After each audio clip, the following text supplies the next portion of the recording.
Hello my sweet family, কেমন আছো? আশা করি তোমরা খুব ভালো আছো। চলো আর কথা না বাড়িয়ে বলে ফেলি, তোমাদের সামনে একটা নতুন রেসিপি নিয়ে চলে এসেছি। কী রেসিপি সেটা তোমরা ভিডিওটা দেখলেই বুঝতে পারবে। বাড়িতে টুকটাক যা সবজি ছিল, পটল, বেগুন, আলু কেটে নিয়েছি এবং ওইদিকে পেঁয়াজ, টমেটো, আদা, কাঁচা লঙ্কা কেটে নিয়েছি। এবার দেখো, তেলে নুন হলুদ দিয়ে আলুগুলোকে ভাজতে দিয়েছি। তো কি বানাবো বুঝতে পারছো?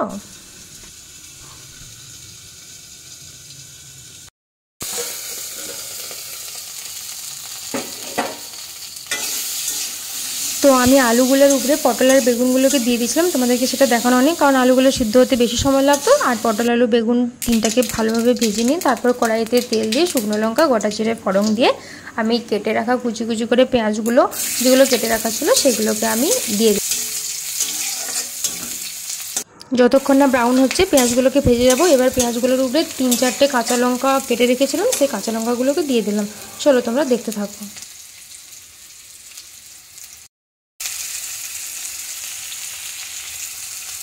পেঁয়াজগুলো যখন ভালো করে ভাজা হয়ে গিয়েছে তখন তার উপরে টমেটোগুলো দিয়ে দিলাম। টমেটোগুলো কিছুক্ষণ নরম হয়ে যাওয়ার পর ওই যে আদাটা বেটে রাখা ছিল ওই আদাটা দিয়ে দিলাম। তার সঙ্গে গুঁড়া মশলাগুলো দিয়ে দিয়েছিলাম, জিরে গুঁড়ো, ধনে গুঁড়ো, হলুদ গুঁড়ো, কাশ্মীরি লঙ্কা গুঁড়ো, এই সমস্ত দিয়ে পেস্টটাকে ভালো করে নাড়াচাড়া করিয়ে মশলাটাকে কষি। তার উপরে যে সবজিগুলো ছিল সবজিগুলো দিয়ে দিলাম, ভেজে রাখা সবজিগুলো।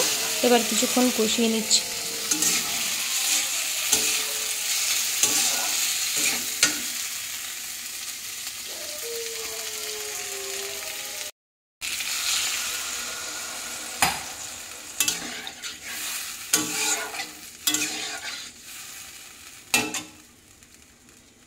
সবজিটা নাড়াচাড়া করার পর আমি জল ঢেলে দিলাম। দেখো জলটা ফুটে এসেছে। এবার আমি মাছগুলোকে দিয়ে দিব।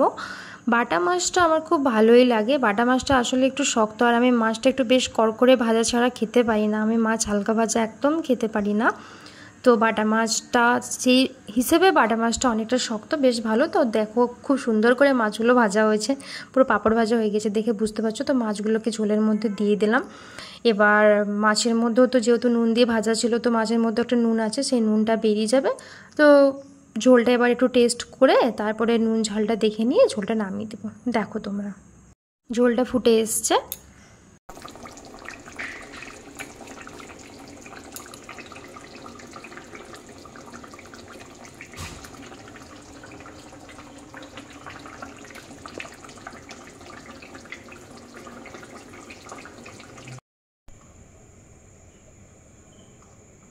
মাছের ঝোল বিভিন্ন সবজি দিয়ে গরম গরম কে খাবে চলে এসো।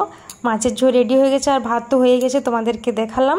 আর এই যে প্লেট সাজিয়ে নিয়ে খেতে বসে পড়েছি। এই প্লেটটা যদিও তোমাদের সাথে আমি আগে শেয়ার করেছি ছবিতে, তো দেখে নাও। সুন্দর করে সাজিয়ে গুছিয়ে দিলে খেতে কার না ভালো লাগে। তো যদি আমার ভিডিওটা ভালো লেগে থাকে অবশ্যই লাইক, কমেন্ট, শেয়ার